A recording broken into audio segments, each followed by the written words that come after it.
Welcome back, Clan of Mackay, to our YouTube channel. We will be providing you another Seanchaidh video where Chris and I bring you Mackay history in greater depth. We have the great pleasure to hear from Chris in his world report, where we find him in the Mediterranean on the island of Crete. And now, a word from Chris. Hunter, greetings from the island of Crete, its capital city, Heraklion. It's your brother Seanchaidh sending you greetings from the other side of the world to you, I guess, but closer to Scotland than we normally are, each of us. You might ask me, why is one of the Mackay Seanchaighs broadcasting, as it were, all the way from Crete? And of course, the only reason I would come here would be to bring you some Mackay history. So that's exactly why I've come to the capital city, Heraklion, today. And the connection might surprise you. Hunter, you're probably familiar with the branch of the chief's family, Mackay of Scourie. Well, the Mackays of Scourie actually have a connection with Crete. What would that be, you might ask? Well, that's the mystery I'm here to solve. But first of all, who were the Mackays of Scourie?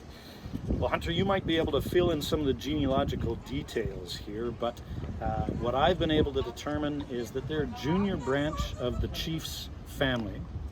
And the particular generation that I'm going to be looking at, I think, is about the third generation of the Mackays of Scourie, particularly Hugh Mackay of Scourie. He was known as the great general amongst the Highlanders. It was he who went on to have infamy, as it were, as the general of the government forces at the famous Jacobite battle of Killiecrankie in 1689, a battle that he lost, and he went on himself to be killed in battle.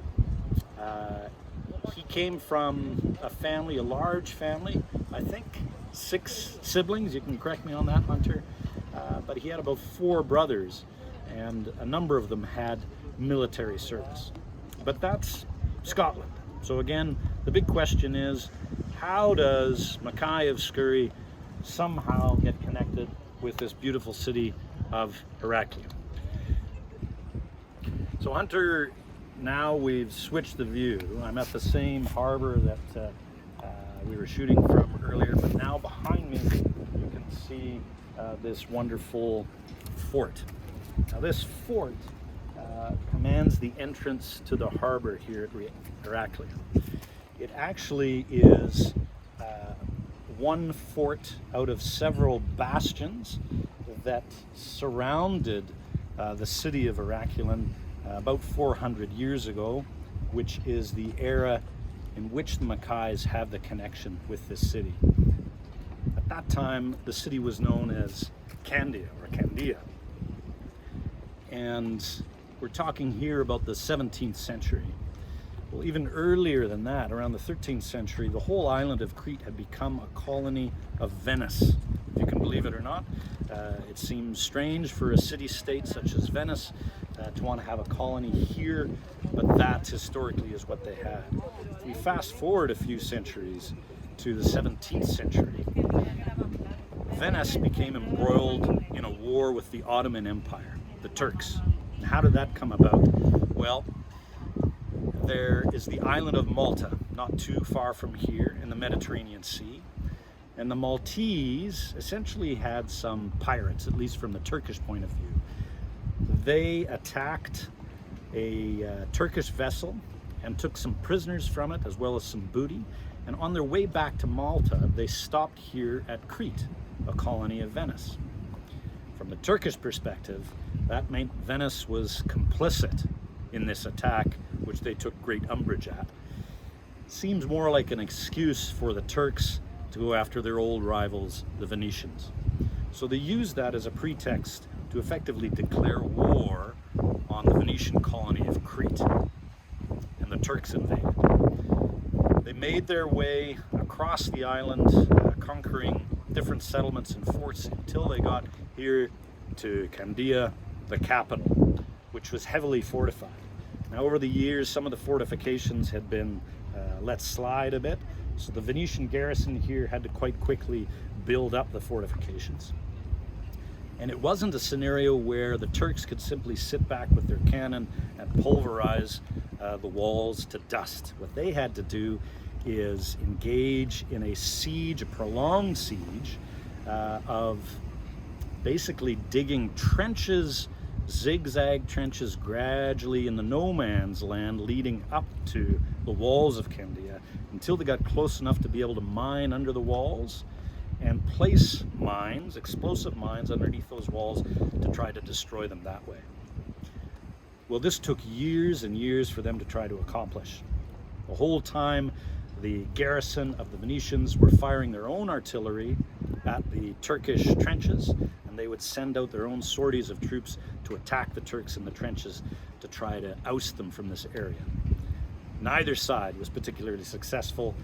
Year after year after year it went on, the casualties mounted, and so did the expenses. Again, you're going to be asking me, Hunter, how do the Mackays factor into this? Well, that's the next part of the story. Okay, Hunter, we've moved even closer now to the fort. I don't know if you can see, but above the main gate to the fort there are the remnants. It looks like a marble carving of the famous winged lion of St. Mark, the heraldic emblem of Venice.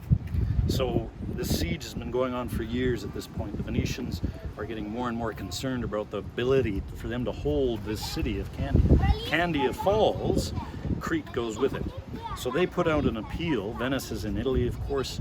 They put out an appeal to the Pope in Rome in the hopes that the Pope will send out the word to other Christian countries in Europe to aid the Venetians. I say Christian, but really Catholic is what we're talking about here at this point in history. So the Pope ends up convincing the French to get involved. And again, you're asking, yes, but where are the Mackays in all of this? Well, Hunter, here's where they come in. The French at that time had a Scots mercenary regiment in their service. The Regiment of Douglas, it was known, led by a Scottish nobleman, Douglas. He had just formed or reformed his regiment with raw recruits from Scotland, and the French king agreed to involve French forces in a relief of the siege of Candia. But how was he going to do this? He was going to choose the Scottish mercenary regiment to lead that relief effort, to be in the vanguard. Why did the French king decide to do this? He was trying to play some politics with the British king at the time, Charles II, and he thought he would be able to embarrass the Brits by having a Scottish regiment in the lead.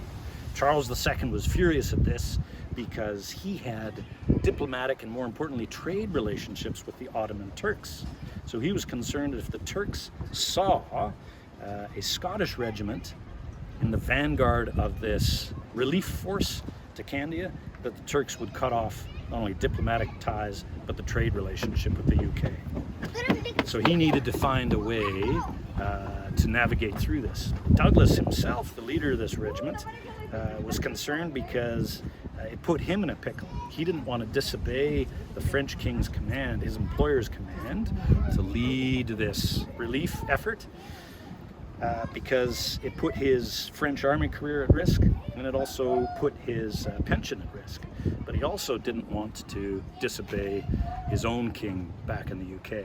Ultimately, the sister of Charles II, who was married to a French nobleman, intervened, and she was able to get the French king to back off, such that the Scottish regiment didn't have to get involved as the French king had ordered. So again, where are the Mackays in all this? Well, Hunter, Hugh Mackay of Scourie was a young subaltern at this time in the Douglas Regiment. Even though the Douglas Regiment was told to stand down and not be a part of this relief force, Mackay of Scourie volunteered to still go ahead with the French and partake in the relief of the siege of Candia. So that's what he did in about 1668. So a force of 6,000 French sails across the Mediterranean Sea from France here to Candia, and they attempt to relieve the garrison and undo the siege being prosecuted by the Turks. Initially they have some success. They land their troops and they're able to drive the Turk Turks back from a portion of their trenches. But the French, once they get into the trenches, it appears they get lost and confused. The Turks are able to mount a counterattack and drive the French back. So then the French, from the ocean, just the other side of this wall, they attempt a bombardment of the Turkish positions. And they, record shows, they fire about 15,000 cannonballs at the Turkish positions, all of which have little to no effect. And indeed, there's an accident on one of the largest French vessels, one of their warships. Their magazine explodes. The ship itself explodes into bits and pieces, showering shrapnel into neighboring French vessels. And at that point, the French give up. They've had enough. So this magnificent relief force that the Venetians and the Pope had negotiated with the French, they all head home. Mackay of Scourie being part of that force. But he was here, Hunter, as I say, almost 400 years ago, mounting a defense for the Venetians against the Turks, and that is the Mackay connection. So Hunter, maybe you can fill in some of the details about the family history background of Mackay of Scourie, and hopefully I'll be able to give you another installment somewhere here, elsewhere in Europe, and you'll get more sense of the local color. Thanks, Hunter. Thank you, Chris, for the historical connection of General Hugh Mackay. As you have asked, I will add a little to the genealogical background of Hugh that you have already laid out. Just for our viewers, we may have to do a video entirely on the chief's genealogy, but for now, I hope things are not too confusing. The Scourie Mackays are a cadet branch of the chiefs of Strathnaver, and they came into existence around the 1560s and 1570s. Many of you have probably heard of Angus Dhu, who fought off the 1433 Sutherland Sinclair invasion into Strathnaver with the help of his son Ian Aberoch. Following the chiefs of Clan Mackay, this Angus had a son named Neil, who then had Angus Roy, who then had I Roy, who then had John Mackay, who died without a male heir, and passed the title to his brother, Donald. Donald then had I Dhu Mackay, whose son, Donald Balloch, became the first of the Scourie branch. Donald Balloch was a grandfather of General Hugh Mackay, of whom Chris has been discussing. Thank you very much for watching today's video. As of right now, we are currently working on a video of the origin story of Clan Mackay, as well as a video explaining the heraldic achievement of our chief. If you have any other topics that you are excited to hear about, go ahead and write them in the comments. Have a fabulous day. Hunter, a postscript. You may very well ask, what happened with Candia? Well, after the French relief failed, they left, and soon after, the commander of the French garrison gave up the ghost. He surrendered without even checking with the Venetian Senate first. But this was important initial military experience, wartime experience for Mackay of Scourie. I've also been able to find that he had a memoir of this period where Mackay of Scourie writes about his experiences here at the Siege of Candia.